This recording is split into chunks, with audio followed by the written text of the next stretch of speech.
Well, we're only a few weeks into the new year, there's a new president about to be sworn in, and apparently a new virus is out there coming to kill us all. So let's rinse and repeat what we did 5 years ago and talk about the new Lee Winnell film. My name is Ren, and this is my review of Wolfman. Welcome back, horror family.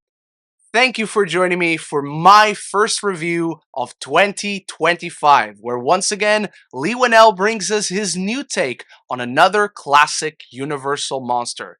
And this time, we follow a couple with a marriage fraying, and Blake convinces his wife Charlotte to take a break from the city and visit his remote childhood home in rural Oregon. As they arrive at the farmhouse in the dead of night, they're attacked by an unseen animal and barricade themselves inside the home. But as the night stretches on, Blake begins to behave strangely, eventually transforming into something unrecognizable.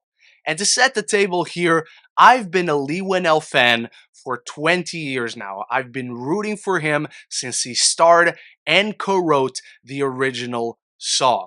And there's definitely a moment in Wolfman where you realize the guy who starred and co-wrote the original Saw definitely directed and co-wrote this film. I, however, have not been as enamored with his directorial outings with Upgrade and Invisible Man, at least not as much as everyone else. However, by far, my favorite classic movie monster is undisputedly Wolfman. Werewolves are seriously my favorite creature. And having seen Wolfman, I feel about the same that I do with Invisible Man, to be honest. Lee Winnell's directorial style has grown so distinct, and the way he portrays violence on screen is so visceral. For all the issues I have with Upgrade and The Invisible Man, you remember the set pieces in that film and how he uses location to create horror and atmosphere and violence to enhance the fear, the tension, the suspense in each moment.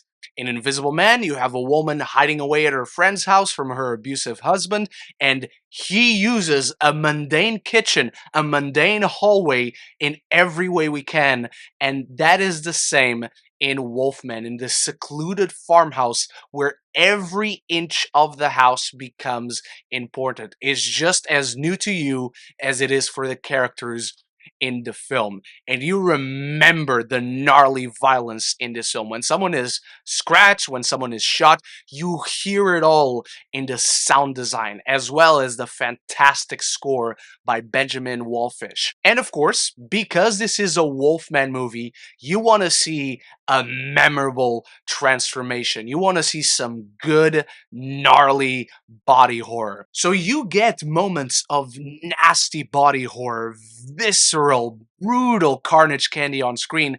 And when they're there, they're glorious.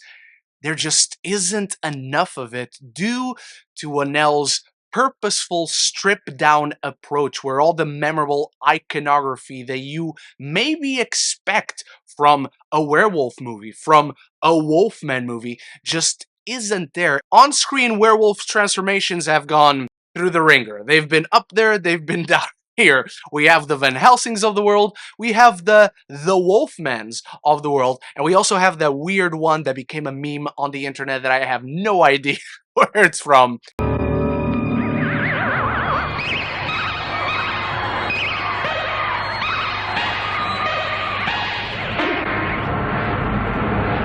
In here, you don't really see a full-on transformation. You do capture the final stages with nails coming out of fingertips, and it's just so upsetting to watch in all the best ways. But what I do like is that you don't really have a moment where it finally breaks and the character goes from person to wolf. You have stages where you'll see an entire sequence, but every time it cuts to Christopher Abbott's character, he just looks a little bit more wolf-like, a little bit more canine. So we don't get really big moments of body horror. The film is severely missing a wow factor, but it does have carnage candy galore. It does have moments of brilliant body horror, but the film seriously needed more of it. In fact, I will say that the film just needed more horror elements. It just needed more of what Lee Winnell can bring to the screen as a director. High octane tension, unrelenting suspense, building and building and building. And the film doesn't quite have that because it's a film of two halves. When it comes to the horror front of it and all the elements that it brings in from werewolf lore and the wolfman history and all the previous versions we've had of it, Lee Winnell makes this film his own. The horror elements are the best part of this film. But he also wants to deliver a brand new take on it, a brand new story, and where The Invisible Man, it was a woman running away from her abusive husband. Now it's a man who was abused as a child and is trying not to pass that on to his daughter. So it is a story of generational trauma. And there's a really good line, there's a really good relationship between Abbott and the young actress who plays his daughter. And at one point he says, parents try so hard not to scar their kids, they end up becoming the thing that scars them.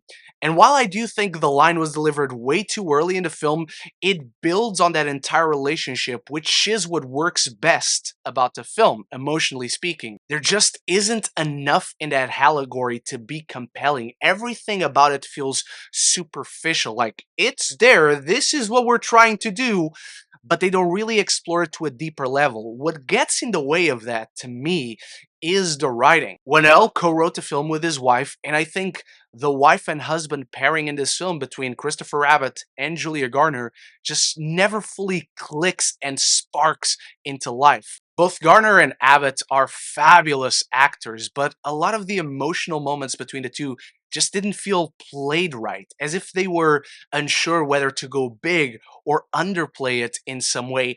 They are just never allowed to click as an on-screen couple, and so throughout the entire runtime, the relationship feels stifled.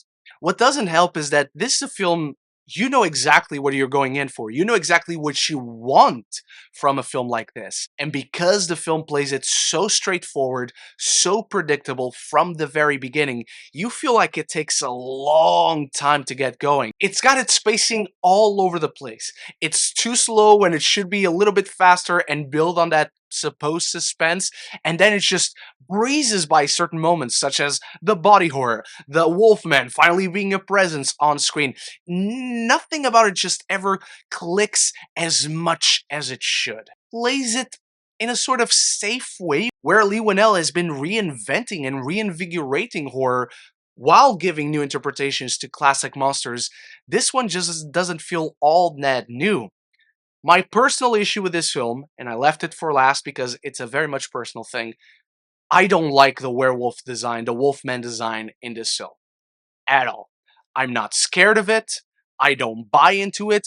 I appreciate the interpretation of this being sort of a sickness that consumes you from the inside, takes away everything you are. I appreciate that. But when I see a werewolf on screen, I want to be afraid of that werewolf. I don't want it to look like a North London crackhead that if he stepped up to me, I could punch him in the mouth and he'd be done.